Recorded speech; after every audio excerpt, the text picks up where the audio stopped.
You walked into Walmart for one thing, milk. 38 minutes later, you walked out with a cart full of things you never planned to buy, and you still almost forgot the milk. That's not a lack of willpower. That's not you being disorganized. That is the building working exactly as designed. Every turn you took, every shelf you stopped at, every deal that caught your eye, none of it was an accident. A team of people with degrees in psychology was paid a lot of money to make sure you did exactly what you just did. By the end of this video, you will never walk into a store the same way again. Let's start at the front door, because the manipulation begins before you've even grabbed a cart.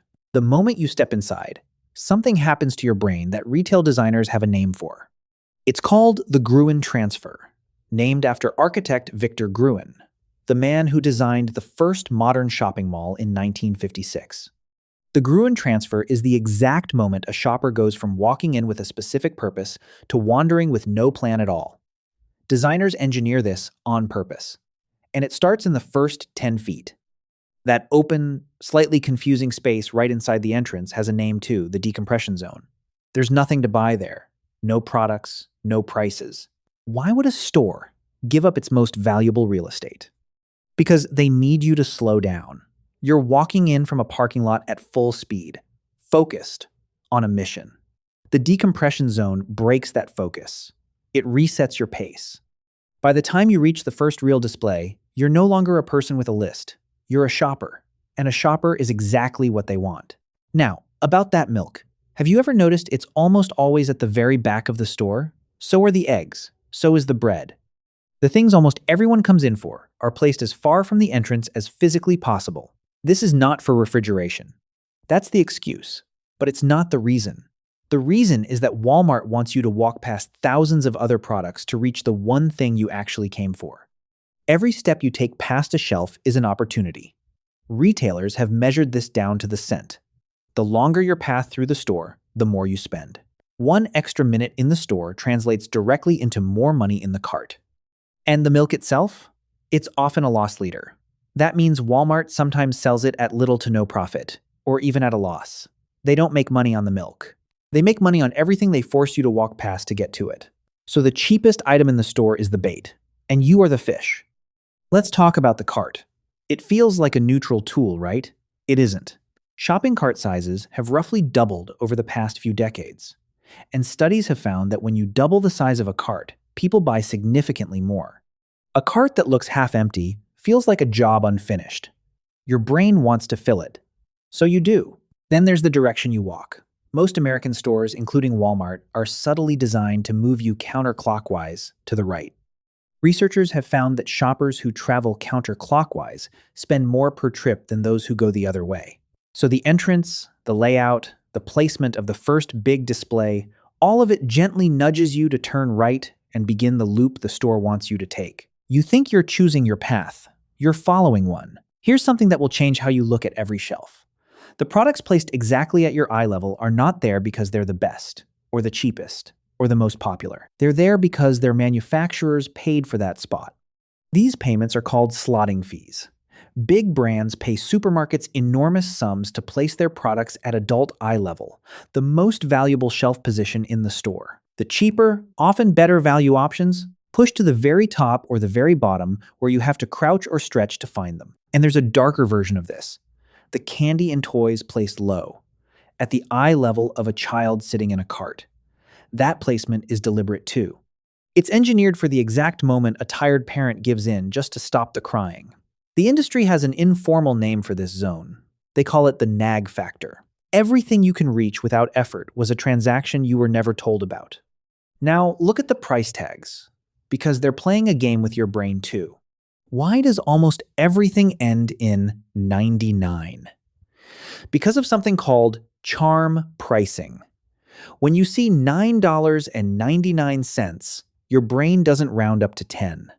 It anchors on the first number, it reads 9. Studies have shown that simply changing a price from $10 to $9.99 can increase sales, even though the difference is a single cent. Your rational mind knows better. The part of your brain making the decision doesn't care. Then there's anchor pricing. Ever notice a ridiculously expensive item sitting next to the one they actually want to sell? A $90 product placed beside a $45 one? The $90 item isn't really there to be bought. It's there to make the $45 option feel reasonable by comparison. Without the anchor, $45 feels expensive. Next to $90, it feels like a deal. Same product, different neighbor, completely different decision. And the giant red sale signs? The color red literally raises your heart rate and creates a low-level sense of urgency. You're not reading a sign. You're being given a small, controlled dose of pressure. It's not just what you see. Every sense is being managed. That smell of fresh bread and rotisserie chicken when you walk in? In many stores, the bakery and hot food are placed near the entrance on purpose because the smell of food makes you hungry. And hungry shoppers buy more, especially impulse food they never plan to buy. The music is slow, often slower than your natural walking pace. Studies in supermarkets have found that slow background music makes shoppers move more slowly and spend more time. And more time means more money. Fast music empties a store. Slow music fills a cart.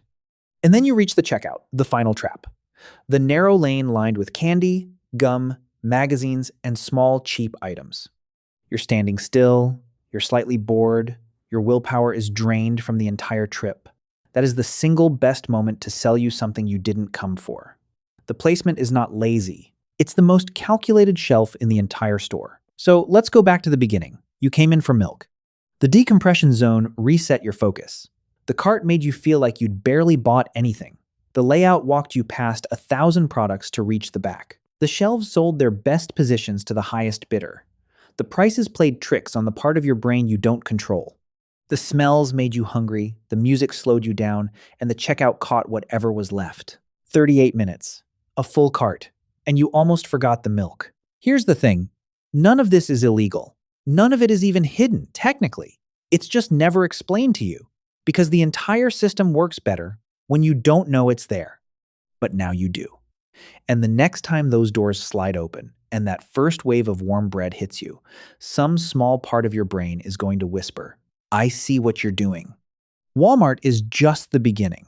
Every app on your phone, every restaurant menu, every free trial you've ever signed up for was built the same way to take a little more than you meant to give. We take them apart one by one. So if you'd rather see the system than be moved by it, you know what to do. Now that you do, you know exactly what to do with it.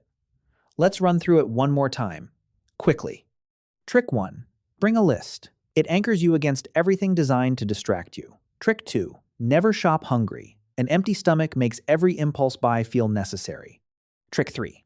When something looks like a steal, check what it's sitting next to. Spot the decoy. Trick 4. Don't just shop at eye level. The better deal is often above it or below it. Trick 5. At checkout, just keep walking. That candy shelf is built for tired willpower, not for you. Do all 5, and your cart and your wallet will look very different. Even the store seems a little surprised when you walk out like this, because the game really does change the moment you know the rules. You walk out holding exactly what you came for, just the milk, and nothing else. Out in the parking lot, walking back to your car, you're not thinking about what you bought, you're thinking about what you didn't. So, now go shop smarter. Thanks for watching. If this helped you see your grocery store differently, subscribe. There's a lot more hiding in plain sight.